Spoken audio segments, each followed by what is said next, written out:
Guys, real talk niya sa mga tao nga naay karelasyon.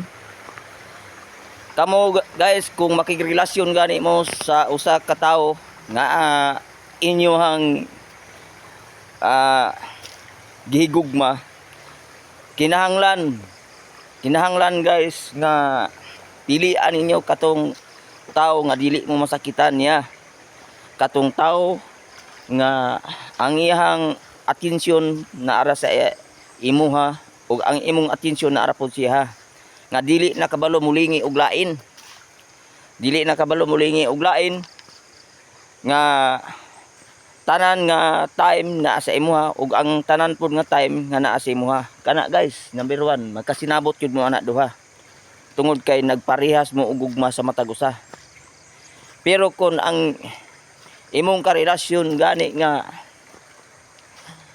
dili muhatag og kining ang pagtagad sa imuha, dili ang iyang atensyon nga dili ikaw lain, kana guys mao na giingon dili na sure nga tinud-anay siya dinha sa imuha.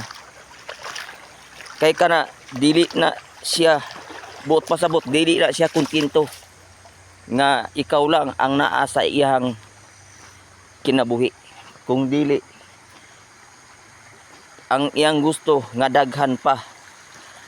Kay kung wala ka, naa sila. Wala. Oh.